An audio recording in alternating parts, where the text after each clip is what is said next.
제 생각에 우리가 이제 자기 몸에 대해서 우리가 좀 한 살 한 살 나이가 들어갈수록 자기 몸에 대해서 잘 이해하고 있으면 마치 군인이 총기를 잘 알고 있는 거랑 비슷한 느낌을 받아요. 많은 사람들이 저한테 그런 거 물어봐요. 소장님 다이어트는 어떻게 해야 되나요? 이렇게 물어볼 때가 있어요. 그러면 제가 이렇게 대답합니다. 다 아시잖아요. 우리 다 알아요. 적게 먹고 운동하면 돼요. 다들 압니다. 나한테 안 물어봐도 다들 아는 부분이에요. 그렇지만 잘 안 되는 거죠. 그죠? 심리 정서에 대해서는요. 근데 우리 잘 몰라요. 내가 어떤 게 취약하고 어떤 게 강력한지 잘 모르거든요. 그러니까 다이어트를 시도할 생각조차 하기가 어렵다는 얘기예요. 심신미약이라고 하면 여러분 이게 범죄 용어로 약간 들리는 분위기 있잖아요. 요즘 심신미약. 근데 그 남 얘기가 아니에요. 우리 아내가 심신미약할 때가 있었거든요. 아이를 이제 둘을 낳고 산후 우울증이 왔을 때예요.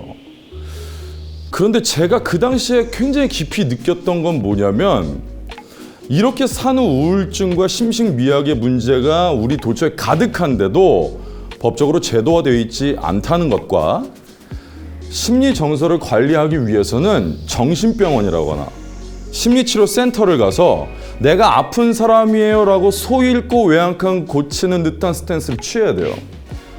우리가 PT를 받을 때, 우리가 운동할 때 PT 받잖아요. PT 받을 때 내가 뭐가 아파서 받는 경우도 있지만 대부분은 예방 차원에서 미리미리 하는 거예요. 그렇죠? 근데 심리 정서는 안 그래요. 꼭 고장이 나야 고칩니다. 나야 고쳐요. 그리고 많은 사람들이 정신병원의 문을 두들겨보고 싶지만 방치합니다. 혹은 심리치료실에 가고 싶지만 방치됩니다. 이게 방치되면 어떻게 고착되는지를 잘 몰라요. 그러니까 우리의 몸은 뭐가 모자르다, 단백질이 모자르구나, 지방은 어떤 작용이 있구나 이런 거 우리가 잘 알거든. 그래서 조금이라도 관리가 되는데 심리 정서는 안 그래요. 너무너무 불안한 거예요. 이것에 대해서 어떻게 다룰 것인가, 뭐부터 다룰 것인가 하다가 오늘은 여러분 도파민이라는 주제를 한번 가지고 와 봤어요. 우리 마음의 병은 진짜 마음의 병일까요? 그거 아니에요. 잘못 알고 있는 거예요. 마음의 병은 마음의 병이 아니고 이 뇌의 병이에요. 호르몬의 문제예요. 그래서 마음의 병은 호르몬의 문제로 접근을 해야 되는데 마음의 문제로 자꾸 접근하면 점점 더 내가 미친 것 같고 어려워요. 일시적으로 일어나는 호르몬 문제를 우리가 인지를 하기 시작하면 편해집니다. 그래서 뇌에서 일어나는 도파민이라는 이 물질에 대해서 좀 설명을 해볼게요. 요것만 알아도요. 우리 회사 생활하고 사회생활하고 대인관계할 때 너무너무 편해진다. 도파민은 기본적으로 성취감을 느낄 때 나오는 호르몬이에요. 그러면 이거 많으면 좋을까요? 적으면 좋을까요? 중간이면 좋을까요? 어떻게 하면 좋을까요? 여러분 생각에. 적당히 해야 돼요. 자, 도파민이 많아지는 경우 한번 생각해 보죠. 만약에 100등을 하던 애가 있었어요. 1등을 갑자기 한 거예요. 도파민 완전 뿜뿜 되겠죠. 도파민 갑자기 이만큼 생긴 거예요. 이거 문제가 됩니다. 좋은 거 같잖아요. 아니요, 문제가 됩니다. 여러분들이 실적이 별로야. 누군가가 난 실적이 맨날 별로야. 근데 어느 날 갑자기 산에서 1등을 한 거야. 좋은 건가요? 좋죠. 회사에선 좋아요. 여러분들에겐 별로 안 좋아요. 1등 했던 사람이 그 다음 달에 10등 하잖아요. 도파민 채워지질 않아. 자, 100등이었다가 1등 했다가 10등이 내려갔어. 이만큼 모자라는 거야. 이게 어려워지는 거야. 그러면 이게 뭐가 되냐? 요게 우울증으로 발전되는 거예요. 뭘 어떻게 해야 되지? 요만큼이 남았어요. 이걸 어떻게 해결해야 될지가 너무너무 고민이 됩니다. 이때 우리는 뭘 선택하느냐? 요거 중요한 개념이에요. 즉각보상이라는 걸 해내요. 즉각보상이라는 건 뭐냐면 도파민이 활성화되는 영역이 있어요. 뇌에. 도파민 활성화 영역이 여기에요. 여기 전두엽. 이 전두엽은 무슨 역할을 하는 곳이냐? 충동성을 제지하는 곳이에요. 그러니까 우리 청소년들이 애들이 충동적으로 보이잖아. 그게 애들이 나빠 그런 게 아니고 이 전두엽이 안 자라서 그래요. 그러니까 한 밤 10시 정도 돼가지고 우리 아내가 양념통닭을 시켰어요. 미칠 것 같죠 이제. 밤 10시에 양념통닭. 대한민국 국민으로서 어떻게 참을 수 있어요? 이게 진짜 힘들어진 거예요. 근데 제가 그걸 참아냈어요. 자, 그럼 여기서 제가 마음이 대쪽 같은 걸까요? 전두엽이 벽돌 같은 걸까요? 전두엽이 큰 거예요. 충동적인 사람은 전두엽이 약한 거예요. 즉각 보상이라는 건 뭐냐면 이 전두엽의 기능이 약하게 훈련받는 게 즉각 보상이에요. 지연 보상이라는 건 뭐냐면 우리가 목표를 놓고 달려가는 거야. 그래서 그걸 딱 성취해. 그럼 그게 지연 보상이야. 그럼 그 다음에는 한 발짝 한 발짝 걸어갈 때마다 지연 보상을 꿈꾸면서 이게 막 갑바 운동하듯이 복근 운동하듯이 전두엽이 운동이 된다는 거야. 근데 즉각 보상은 뭐냐면 바로 도파민 얻어버리는 거야. 탄수화물 먹는 거, 특별한 거 이거. 튀김 먹는 거 이거. 지금 딱 내 얘기다 싶은 사람들 있죠. 즉각 보상에 훈련된 전두엽은요, 분노하게 만들고 충동적으로 만들어요. 근데 우리 도처에 있는 모든 것들이 우리의 전두엽 활성화를 막고 있다고요. 이 전두엽. 근데 도파민이 활성화되는 곳이 어디라고요? 전두엽이라고. 그러면 도파민 훈련을 통해서 우리가 뭘 할 수 있느냐? 충동성, 분노를 조절할 수 있고 나아가서는 우울감을 해소를 할 수가 있다는 얘기죠. 그러면 도파민이 많을 때, 적을 때 이거 알게 됐다. 그러면 도파민 상태가 일정하면 어떨까요? 쭉 유지되면 좋을까요? 이게 바로 묵회감증이에요. 도파민이 일정한 것도 안 된다. 그럼 도파민 관리는 어떻게 해야 될까? 점진적으로 상향 곡선을 그려줘야 돼요. 이게 무슨 말이냐? 내 업무에서 그러란 얘기가 아니에요. 내 일상생활에서 운동을 하듯이 식단 관리를 하듯이 도파민을 관리하게 되면 결국에 그 뇌 작용으로 인해서 우리 삶에 생기가 돈다는 얘기죠. 그렇다면 도파민 훈련을 하고 자기 용량을 알 때 가장 중요한 게 무엇이냐? 그걸 제가 세 가지로 한번 요약을 한번 드릴게요.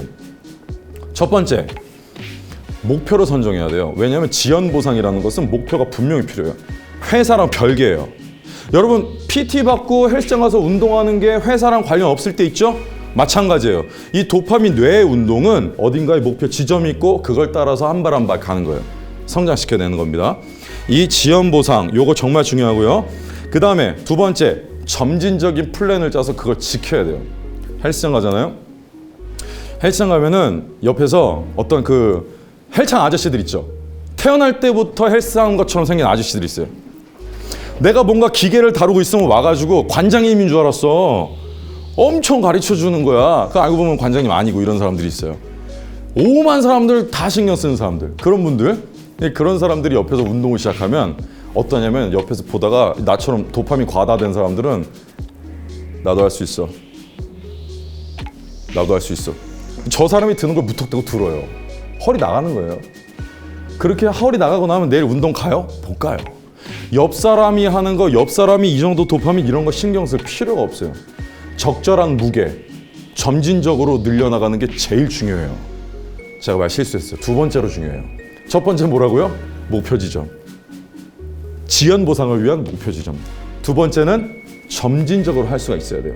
점진적으로. 이거 중요합니다. 그러면 다이어트 한다고 무턱대놓고 굶는 사람들 있죠. 이거 도파민 과다예요. 안 돼요. 이렇게 하면. 오늘 굶어.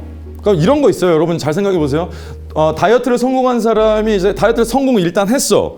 그럼 어때요? 시선이 달라집니다. 사람들이 막 야 너 좋아 보인다 뭔다 하면 나도 기분 좋아. 거울 보면서 좋아졌어. 근데 계속 그 상태가 유지되면 당연히 사람들은 거기에 익숙해지고 더 이상 칭찬은 가속화되지 않겠죠. 그럼 도파민이 어제처럼 나올까요? 안 나오겠죠. 그럼 어제는 도파민 여기였는데 계속 가면 갈수록 조금밖에 안 돼. 요만큼 남죠. 이게 해결하고 싶죠. 근데 지연 보상으로 해결 못하죠? 만약에? 그럼 즉각 보상으로 해결하죠? 즉각 보상 제일 좋은 게 뭐라고요? 탄수화물. 먹는 거예요. 요요가 오는 이 단계가 뇌과학으로 설명하면 이렇다니까? 그냥 배가 고파서 먹는 게 아니고 열심히 운동을 해서 이걸 성공을 했어. 성공했다. 도파민 껑충 뛰었지. 다음 날은 칭찬을 안 해줘. 내려가. 남은 거 어떡하지? 어떡하지? 즉각 보상. 먹는 거예요. 점진적으로 해나가는 거. 이거 정말 중요합니다. 자, 세 번째. 즉각 보상을 끊는 건 안 좋아요. 미원도 끊으면 안 되듯이. 예? 필요하죠. 우리가 회사 생활하면서 야 우리 점심 먹으러 가자 그랬는데 누가 야 여기 뭐 한식 제대로 차린 집 있어 그래서 갔더니 할머니가 막 뭐 이렇게 처음부터 막 육수부터 내기 시작해갖고 막 밤 나오는데 막 식혜 끓여주고 수정과 끓이고 막 3시간 걸려. 그럼 그거 먹어요? 못 먹어요. 즉각 보상도 필요할 때가 있어요. 그러나 우리가 줄여야 돼요. 즉각 보상 너무 많아요. 우리 다이어트 할 때 떡볶이 좋아하는 친구는 절교해야 돼.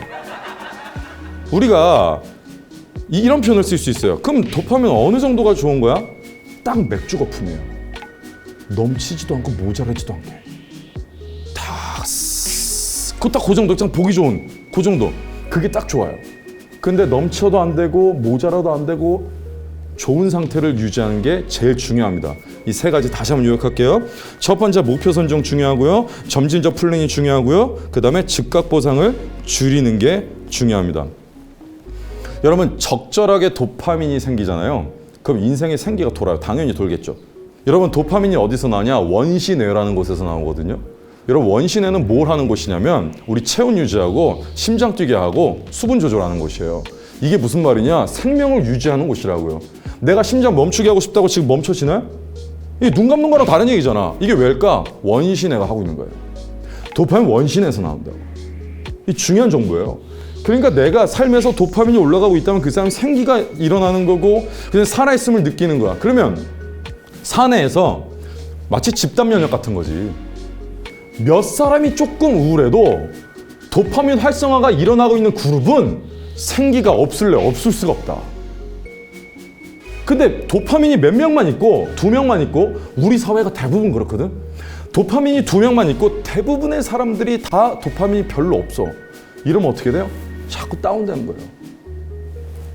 도파민 활성화를 통해서 무엇을 할 수 있느냐? 간단하게 한마디로 명강사답게 딱 정리하고 딱 정리를 제가 한번 해볼 거예요. 도파민 삼행시로.